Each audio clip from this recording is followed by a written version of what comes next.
So we're talking about grain sorghum production, but in Maryland. What? Yep, that's right. That and a whole bunch of other questions are going to be addressed with XtremeAg member spotlight on Greg Dell. Greg Dell, a member, that's who we're talking to about Maryland agriculture and some cool things he's doing that you might actually take a lesson from in this edition of XtremeAg's Cutting the Curve. Welcome to XtremeAg's Cutting the Curve podcast, where we cut your learning curve with insights you can apply immediately to your farming operation. This episode is presented by Loveland products. When it comes to crop inputs, you need products that are field proven to deliver both results and value. For more than 50 years, Loveland Products has been providing farmers with high performance, value-driven product solutions designed to maximize productivity on every acre. Visit lovelandproducts.com to see how their innovative products can help you farm more profitably. And now, here's your host, Damian Mason. Hey there, welcome to another fantastic episode of XtremeAg's Cutting the Curve. It's me, your host, Damian Mason. I've got Greg Dell, who is an XtremeAg member, hanging out with me. He is in Westminster, Maryland. Yeah, Maryland. Well, you know about Maryland because Temple Rhodes, an XtremeAg guy, is a Maryland farmer. In fact, I just saw last month Greg while I was at Temple Rhodes Field Day. I saw him the month before that at an event in South Dakota. I keep seeing this guy. I like talking to him. He's got some cool stuff to share. And I said, let's come on, record an episode and share that with all these people. What's your farming operation look like, Mr. Dell? We grow corn and soybeans like your everyday American, but we grow sorghum, and then we buy and sell grain at our elevator that we have here, which was started in the early 80s. My grandfather and his brother bought it from another set of brothers that had started the elevator, and they had all moved on. They had actually kind of gotten themselves in a tight spot, and we took over, and things have blossomed from there. Okay, so how involved are you with the elevator? With the elevator, I'm obviously here for any kind of maintenance or fixes or leaks or all that kind of stuff. But my dad is who takes care of the marketing, keeping the grains and all that stuff. I'm more of the field guy, kind of stay out in the field and making decisions out there for the farming operation.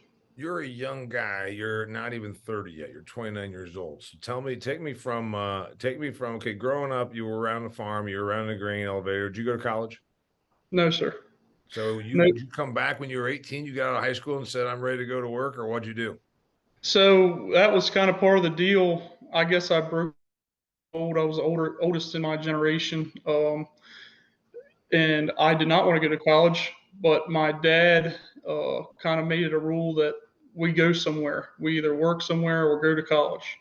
And so I went and worked for a local farmer. It's about 12 miles away, a larger farmer, and worked for those guys for 3 years. I learned a lot. It was a great experience. I learned a lot about farming, but also learned a lot about being an employee and working for someone else, and that was huge. So that's kind of the start. And then I came home, and it's going from there.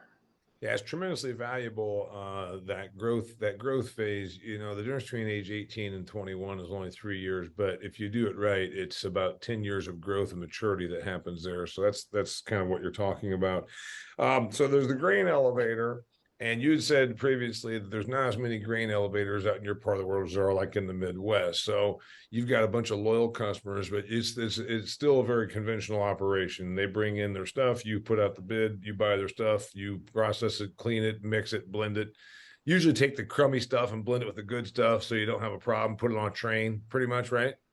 Yeah, we don't really in this area because of we have an abundance for use, so we don't load trains. Our delivery is to an end user, which is great because we have a strong basis for all of our crops.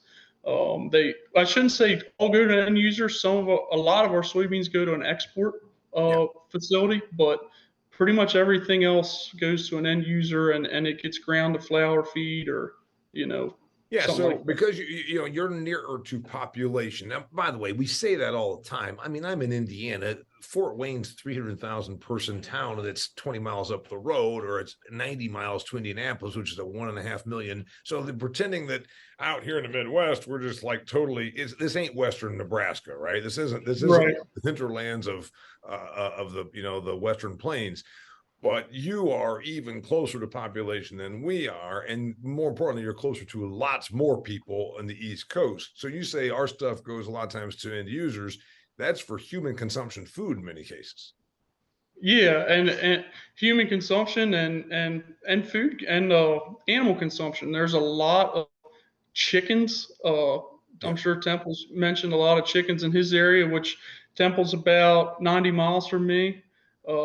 We feed a lot of those chickens as well, broilers, layers.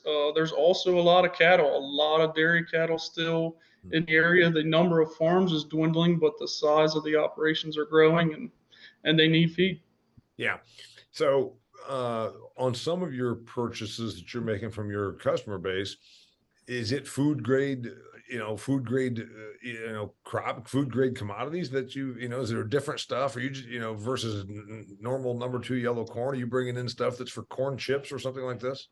Well, we don't have we used to have that market that in particular there was a corn chip corn flour facility not far, but they have since closed up. But there is actually a high value market for dog food, Yeah. which they have very stringent requirements as far as quality. So if we can hold good corn and get good corn in, we can capitalize on that market as well. But there's also those chicken feed facilities that don't quite have as stringent quality requirements. Well, barley, doesn't a lot of barley go to pet food? And are you in that trade at all? So barley and wheat both actually, and we do buy barley. We don't grow any ourselves. We haven't grown any for several years, but we do buy a decent amount, and we get a lot of barley in for that. We sell it to those markets as well. Understood.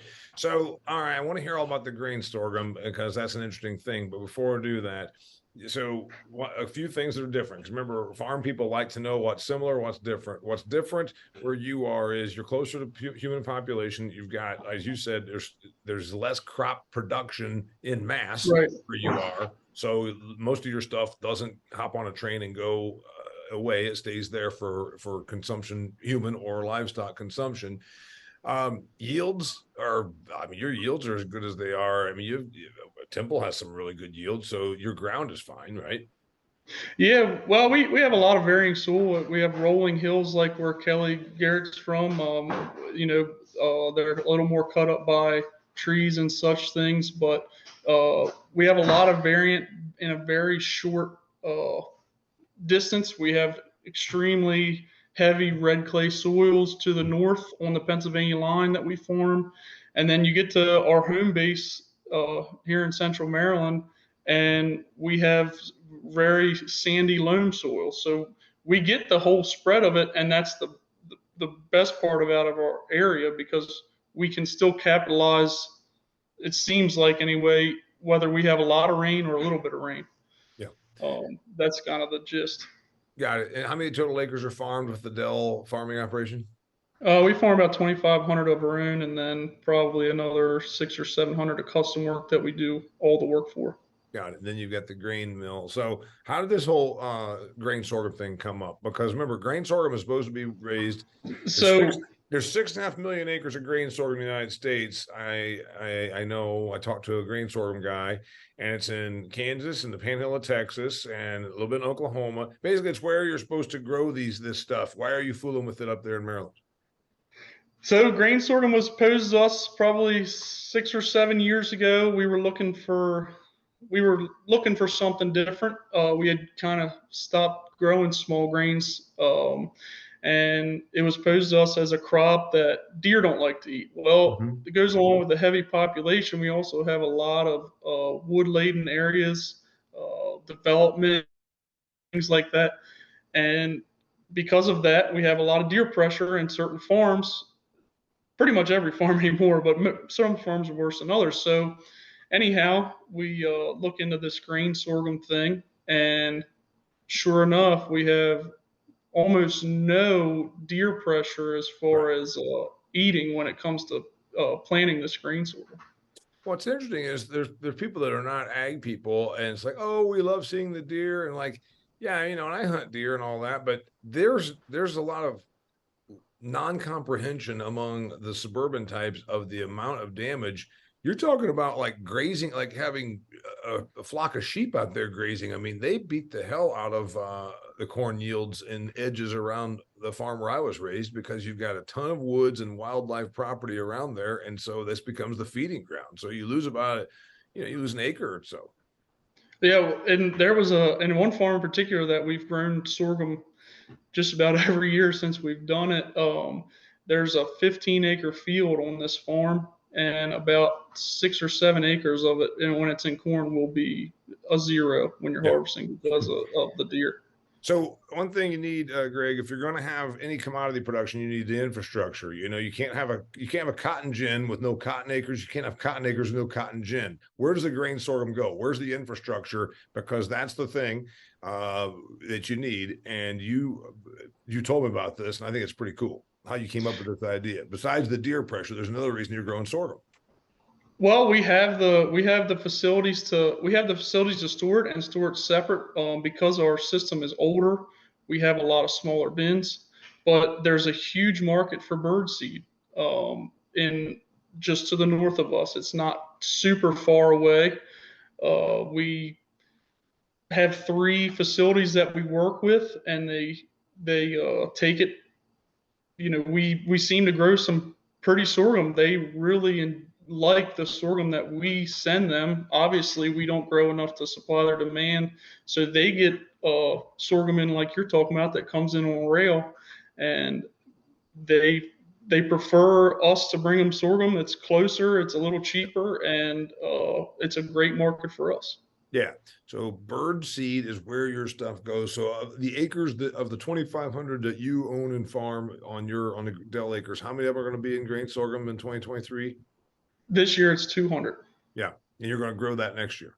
Increase. At least, yeah. Yeah, we kind of work it into the cropping system because it's very similar to corn, and we'll jump it back and forth between corn and soybeans on some farm, or sorghum and soybeans on some farms, just to keep a rotation. But it works out very well. Yeah, you cut out And just for a second, but your point was it's very similar to corn in yeah, terms of the nutrients and its cropping in general. system, etc. And by the way, you plant it just like corn, right? We plant it in 30-inch rows. It's a little thicker population, but the seed's cheaper. So we've been planting around 60 to 70,000 seeds per acre. And, like I said, the seed's a little cheaper, so that the price still ends up being cheaper per acre planting cost than corn. Got it. I want to get back to some more things about your business, because I think it's kind of cool. Tim always talks about the differences out there, but I want to find out how real that is. Before I do, I want to ask you, dear listener, about your fertility. You work hard at keeping your field's fertility levels up, but if fertility is unavailable or underutilized, you are wasting money. Loveland Products, industry-leading biocatalyst products, including Titan XC, Extract, and Accomplish Max, release fertility for healthy, high-yielding crops. I'm talking about you getting fertility value out of the fertility that's already there, out of residue, out of the soil, and making it available to your crops. Visit lovelandproducts.com to increase your results. Okay. Is it really that different in Maryland? Temple's out here all the time. Oh, you just wouldn't even know. You couldn't even do what you do. Temple likes to carry on about stuff, and it's so different. Is it really all that different, Greg? It really is. It's different everywhere, but Maryland has its own challenges. On our side of the bay, we are rising into the Appalachian Mountains. We farm with a lot of rocks. I'll never forget one of the first time Temple was over here. We were looking through a soybean field. We dug up a soybean plant, and the plant, the roots of the plant had several decent sized rocks intertwined, and it was something that he's not even used to. Which to that point, it's different everywhere. He's only 90 miles away, but he's on the other side of the bridge. Yeah. We have relatively low CECs and different management practices because of our Chesapeake Bay area that Temple always talks about. And well, now, are you as close? Are you as regulated on bay issues? Meaning, it's all about the runoff, and it is, and the thing is, we as agriculture people should probably admit, we probably did have some problems 30, 40 years ago, and we did harm the bay. I mean, there's some we're not saying EPA come and bang on us, but we're also saying, yeah, we did some bad stuff wrong. We've certainly corrected it. Are you as heavily regulated as Temple is? Yeah, we are under the same nutrient management guidelines because we are in the state of Maryland. That's a statewide thing. Yeah. And I agree with you. I mean, I know just in my short time doing this thing, we have learned a tremendous about fertilizer fertility in general, and how to apply it and do a better job at it. And I equate a lot of that starting with the nutrient management program.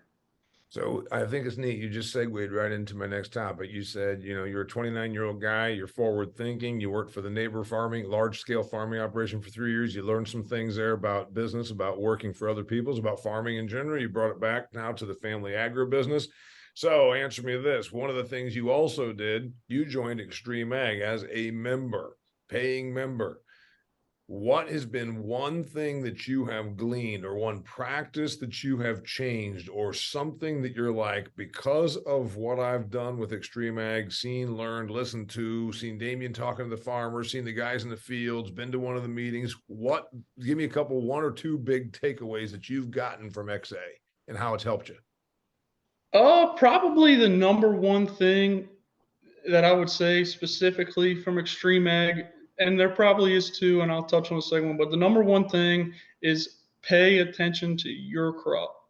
Your crop is going to be totally different than the next guy's crop, even right down the street. Pay attention to your crop, pay attention to your soils, pay attention to all that stuff, because you even like my family, we've been farming a long time. Well, we've been farming different than the neighbor, and our soil is going to be different, and our management practices are different. So I've done more of not necessarily not listening to the guys like Kelly and Temple and Chad and Matt and all those guys. It's not that I don't listen to them, but instead of saying, oh, well, they're doing this, I need to do that, maybe take a nugget from what they're saying and try to apply it to what I'm doing instead of just doing it. Yeah. Number two, not to cut you off, but the number two thing, and I should definitely touch on this, is 100% meet people.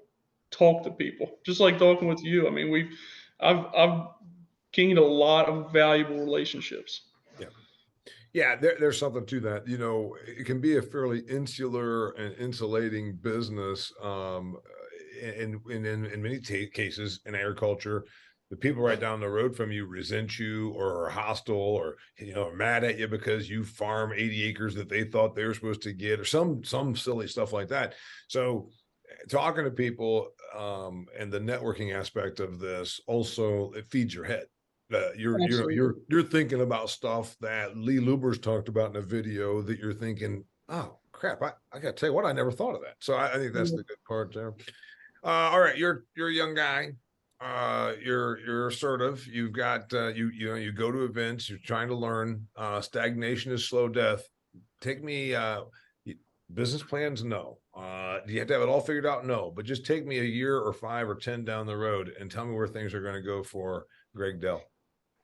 So I hope to continue to grow and continue to do better with what we have. A lot of guys, and I think even even in my own mentality, always wanted to farm more acres, things like that. Well, I've definitely made a U-turn in that. I want to do a better job with what we have, better job with the acres we have, pay more attention to even the rented acres. I mean, a lot of guys consider rented acres throwaway acres or things like that. And I don't agree with that fully, because there's always more potential there. It's just those things. And I believe that I'm on that right path. I think I have a lot of good mentors that are taking me there. And I guess business plan mentality. I hope to do better do better in general with the acres and ground that we cover now. So you're going to grow some, yes, but you want to make sure you're not. And I agree with you. That's been a thing. It's just a mindset thing. I'm a big. Okay, you're doing a C minus. You're getting a C minus grade on your aspiration. When it's all focused on big, why not get an A grade and progress a little more at the right pace, right? Yeah, absolutely. Yeah, just keep the going up instead of plateauing, and growing acres is not everything, in my opinion.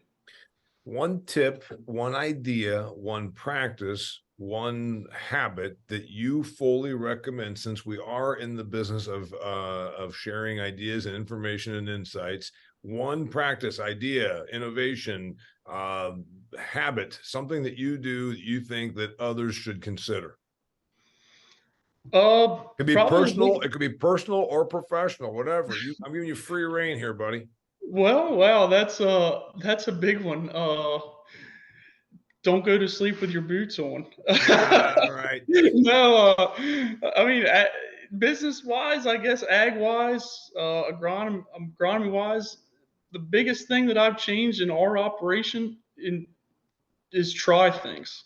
Don't be afraid to try stuff. I mean, as you and I talked before we got on the line, we're harvesting some soybeans right now. We plant group 2 maturity in the beginning of April, and that is way out of line for this area. But we continue to try and do different things to just see what happens. You're not going to know. You can speculate all you want, but you don't know until you absolutely do it.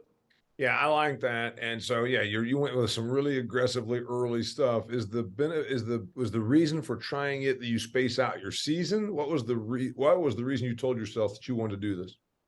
Yeah, so as I talked about, we're on average we harvest a little more than 3,000 acres a year. It's usually between 3,100 to 3,300, and we do that with one machine. And my thought was, when I first came home, here we are planting all these soybeans and all this corn that are very close maturity, and everything's ready at the same time.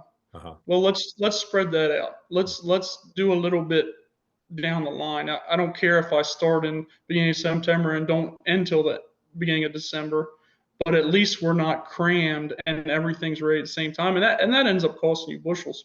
But that's a whole nother agronomic. Yeah, right. Well, the idea is you're experimenting with it to see if it puts a little more space on your time, and see, then it frees up more man hours and all that sort of thing. That's cool. I like it. So his name's Greg Dell. If people want to find you, where do they find you at? He's an XtremeAg member. Yeah, I'm XtremeAg member. I have a Facebook. I'm not on it a whole hell of a lot. I'm on Snapchat a lot.